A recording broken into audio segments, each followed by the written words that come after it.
construido en todo el centro de la entonces apacible Santa Marta y evocando con su arquitectura el romanticismo del Caribe, tenía todo para convertirse en el epicentro de la cultura samaria por los siglos de los siglos. Es hora de recuperar la tradición y nuestra identidad con el Teatro Santa Marta. Soy Carlos Flores Urbina, biólogo samario, un man nacido a orillas del Mar Caribe y a los pies de la majestuosa Sierra Nevada de Santa Marta. Les estoy hablando desde Holanda. Bienvenidos a mi podcast del Caribe y otros tulipanes. Episodio 17. El Teatro Santa Marta.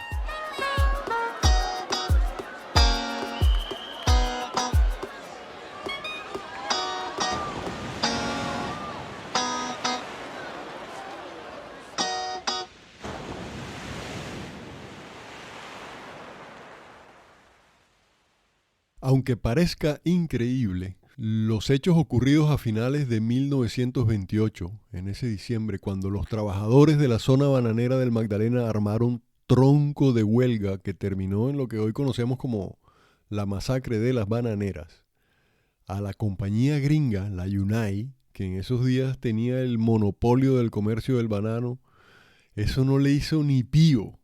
De 8,5 millones de racimos que exportaba en 1927, pasó a 11 millones en 1930. 3 millones más en solo 3 añitos, con huelga, masacre y todo el desorden incluidos.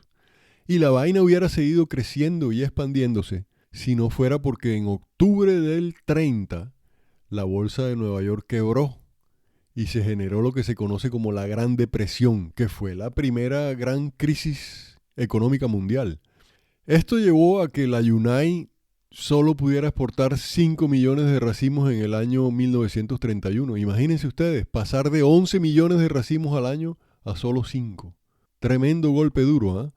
Y no fue un golpe solo para la UNAI y los gringos, sino un golpe también para la economía local. Mucha gente aquí se quedó sin empleo y con muchos problemas. Así que durante los 10 años que duró esa crisis, pues se trató de sobrellevar la situación y recuperar un poco la economía. La compañía se puso por su parte a ampliar las zonas de cultivos y ahí más o menos se manejó la vaina.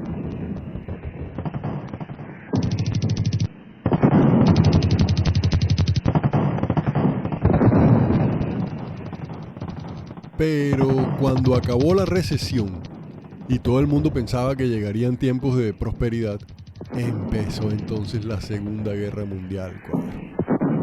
Para que se hagan una idea de la crisis que se generó con esa guerra, en el 39, después de la Gran Depresión, ya salían de aquí de Santa Marta 7 millones de racimos de guineo hacia los Estados Unidos. Todavía lejos de los 11 millones antes de las bananeras, pero la vaina pintaba bien.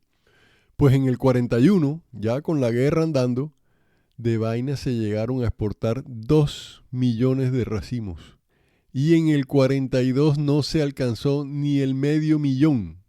Y en el 43, cuando los gringos ya, después del ataque de los japoneses a Pearl Harbor, se metieron con todo a la guerra, dicen que de aquí solo salieron 500 racimos. Que para colmo de males ni llegaron al puerto gringo porque el barco como que encalló ahí en las Bahamas. ¡Qué leche! Como si la guerra no fuera suficiente, a las plantaciones de guineo, no solo aquí en Colombia, sino también en las de Panamá, les cayó el hongo de la cigatoca negra. Nombre, días negros fueron los que se empezaron a vivir por aquí.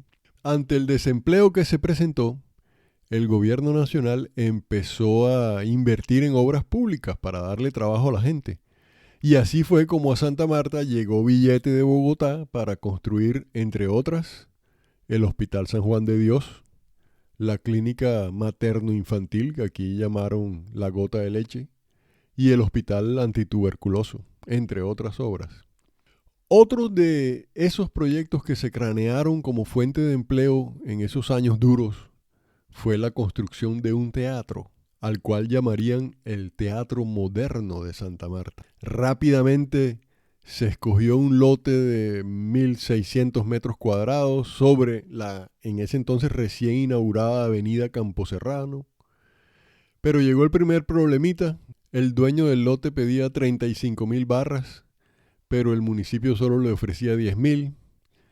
No tengo claro cuánto le pagaron finalmente al man, pero mi malicia indígena me dice que a partir de esa negociación se empezó a perder ya el billete.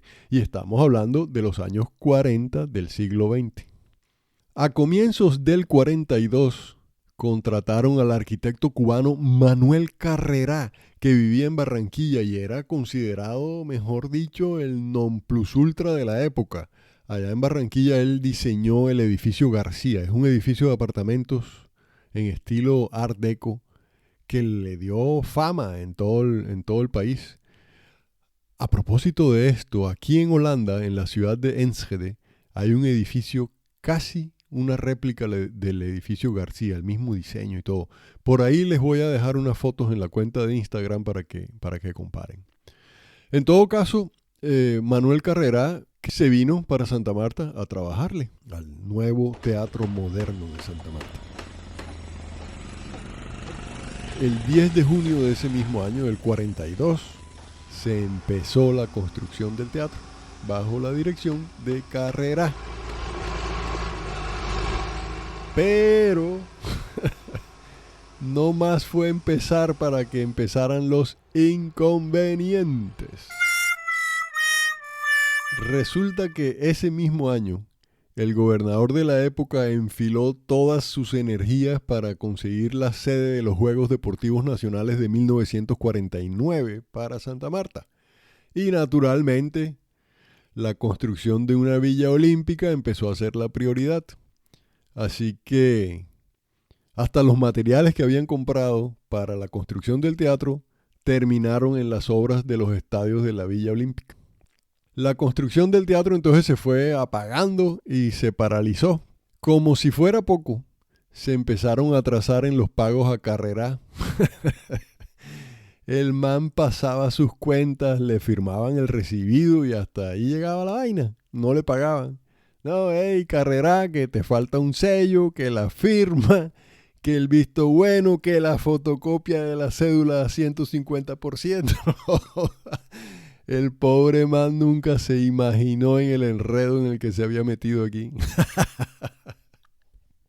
Así que en junio de 1943, Carrera sacó la mano, cuadro, no aguantó más la situación. El pobre man viviendo aquí un año sin que le pagaran, ¿eh? Y además debiéndole a los proveedores, porque él se había hecho cargo de todo el proyecto pensando que aquí la gente era seria, pero nada. Después que se fue Carrera, el proyecto lo siguieron ahí, de a poquito a poquito. Cada año ponían un par de piedras, hasta que 5 años después, en 1948, tenían listo el edificio. Aunque le faltaban las alfombras y las cortinas y tal. Y para remate hubo un problema con el aire acondicionado, ya que la aduana estaba poniendo trabas para legalizar la importación, la nacionalización. Aunque otros decían que era que el municipio quería meter el aire al país, era de contrabando. Ya ni se sabe qué pasó, pero me puedo imaginar todo eso.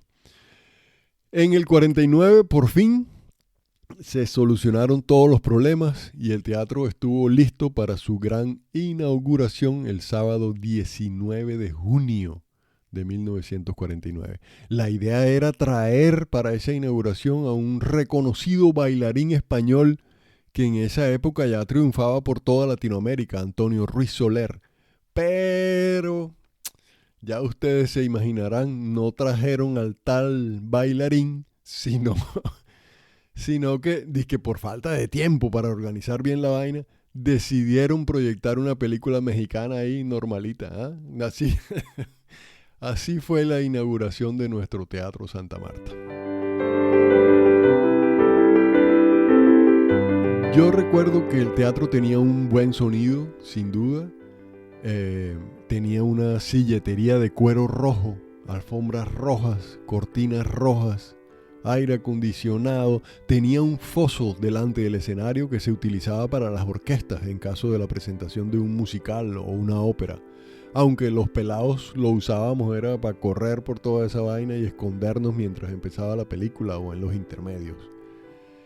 El escenario del teatro tenía una capacidad para más de 50 artistas y la platea contaba con unas 800 sillas. Recuerdo que al lado y lado de la platea había una zona pequeña de asientos, una especie de palcos o más bien cubículos con unas 20 o 30 sillas. Y esa zona estaba separada de la platea por unas barandas o columnas en cemento.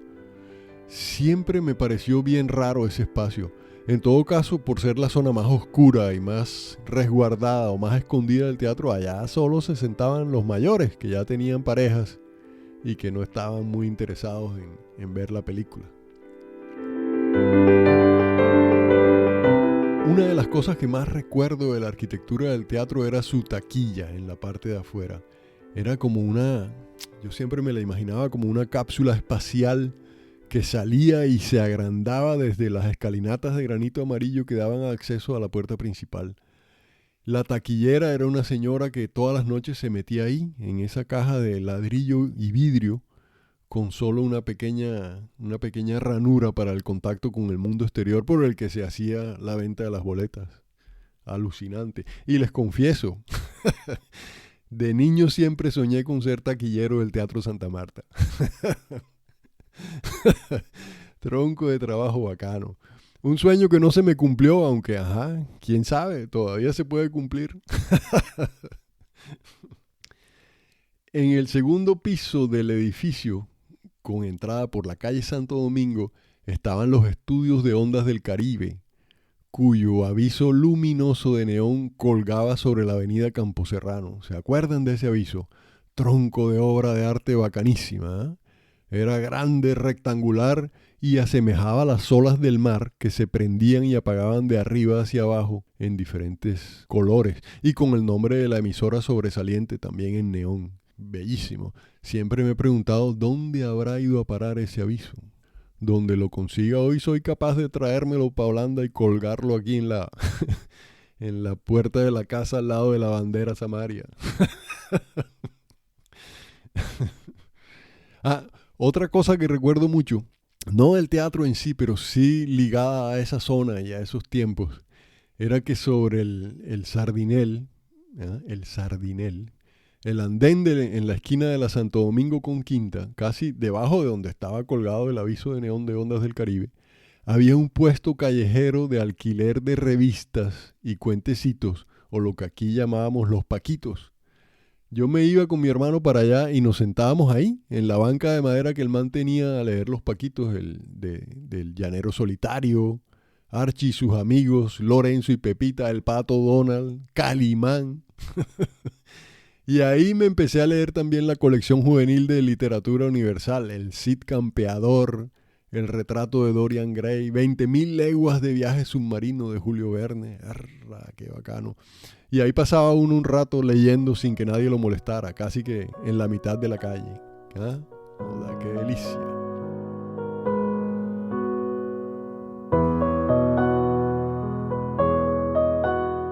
El Teatro Santa Marta se convirtió rápidamente en el lugar más emblemático para la difusión del arte en la ciudad. En esas 2 décadas del 50 y del 60, los amarios disfrutaron allí de espectáculos culturales internacionales y ya en los años más recientes de innumerables presentaciones de artistas nacionales. Y claro, el teatro también sirvió de escenario para los artistas locales. Por lo menos en un par de veces cuando éramos bien peladitos, mis papás nos llevaron a conocer la música clásica interpretada en conciertos de piano. A propósito, la parte que a esa edad con más ganas esperaba era la de los aplausos al final. Esa parte en la que el público a punta de aplausos hace que el artista entre y salga del escenario un poco de veces. Fantástico. Son inolvidables las presentaciones en el teatro de la Escuela de Danzas Terpsícore de la señora Mercedes Romero, quien con las uñas logró sembrar la semillita de la danza y el ballet en muchas niñas y jóvenes samarias. Allí también se hacían las clausuras de los años escolares, los festivales de la canción, el Festival Internacional de Teatro, los homenajes a artistas nacionales que cada fin de año organizaba nuestra querida y siempre recordada Ana Cecilia Almanza. Mejor dicho, ¿qué evento cultural era el que no se hacía en el Teatro Santa Marta?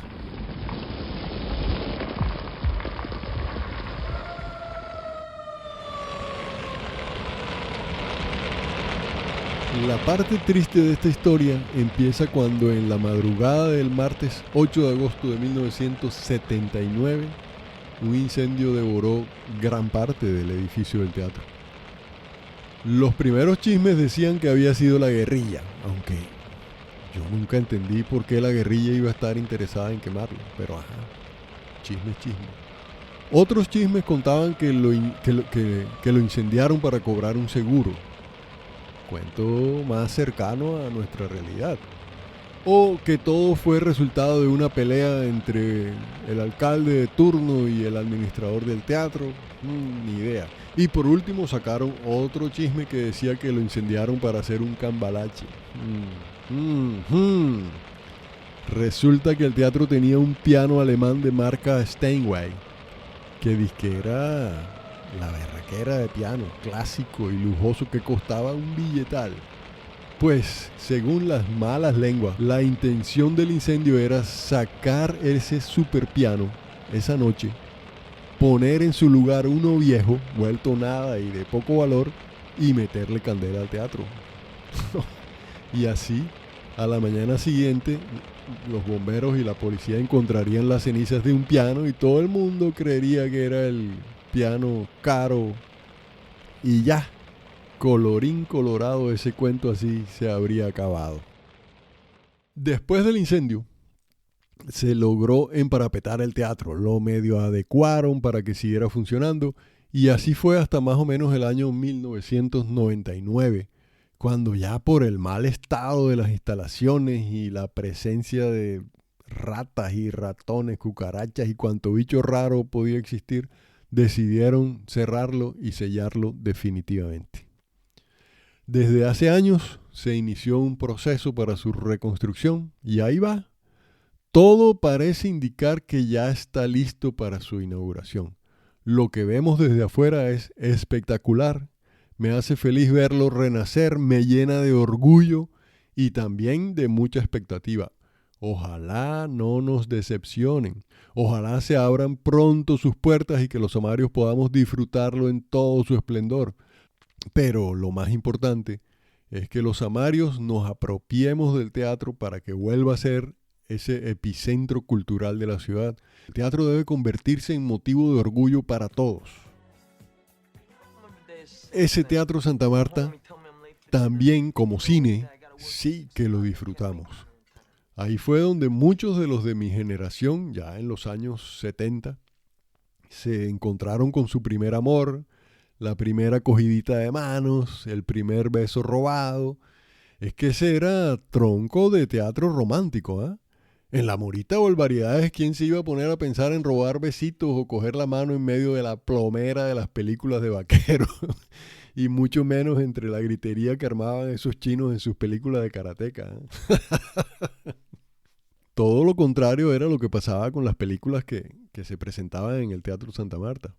Hasta el día de hoy, a los de esa generación se nos remueven los mejores recuerdos y sentimientos cuando escuchamos alguna de las canciones de la banda sonora de la película Fiebre de Sábado por la Noche, ¿eh? Con John Travolta en el papel de Tony Manero. Todos, pero así, todos los pelados de esa época queríamos bailar como ese man, ¿eh? Muchos hacíamos el ridículo tratando de imitarlo en el baile, y hasta con la moda de los pantalones bota campana, las camisas psicodélicas y los zapatos de tacón alto con una bola en la punta. Oh, qué tiempos tan bacanos.